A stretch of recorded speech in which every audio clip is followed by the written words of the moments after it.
అంటే ఈ అఖండ భారతదేశమే, భరతమాతగా భావించే భారతదేశమే, భూమాతగా భావించే భారతదేశమే స్వామివారికి మొరపెట్టుకున్నట్టుగా మేమందరం భావించి దైవానికి రాజ్యాంగబద్ధమైన అధికారం కోసం పోరాడడం ప్రారంభించడం జరిగింది.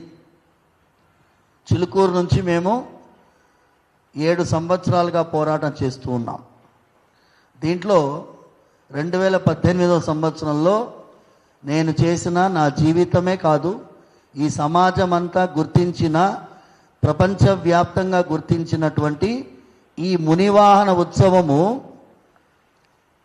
అందులో పాల్గొన్నటువంటి ఆదిత్య పరాశ్రీ గారు నా భుజం పైన స్వామివారి దర్శనానికి జియాగూడ రంగనాథ స్వామి దేవాలయానికి చేరుకున్నటువంటి ఆదిత్య పరాశ్రీ గారితో సహా అందరం కూడా పోరాడితే ఇవాళ రోజు రాజ్యాంగబద్ధంగా దైవానికి అధికారాలు సమకూరేటటువంటి సమయం ఆసన్నమైనది. ఇది పోయినేడాది 2024లో శ్రీరామ జన్మభూమిలో శ్రీరాముల వారి ప్రాణప్రతిష్ఠ జరిగినటువంటి జనవరి 22 రోజు.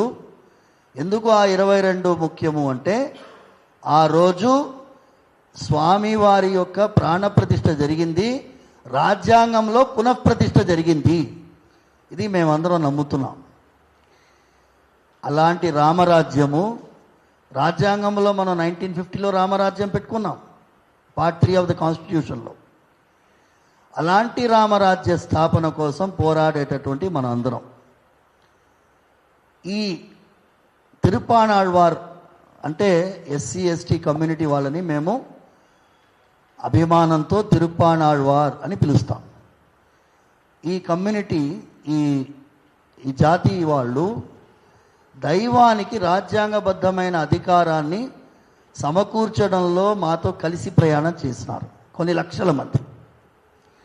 రామ్నాథ్ కోవింద్ గారు, ఇంతకుముందు ఉన్నటువంటి రాష్ట్రపతి గారు, మేము రైజ్ చేసినటువంటి డిస్ప్యూట్, ఆర్టికల్ 363 డిస్ప్యూట్ అంటాం, ఆ డిస్ప్యూట్ని క్యాబినెట్కి ఫార్వర్డ్ చేశారు. మీ అందరికీ తెలుసు, అమెరికాలో కాలిఫోర్నియాలో క్యాస్ట్ బిల్ వచ్చింది.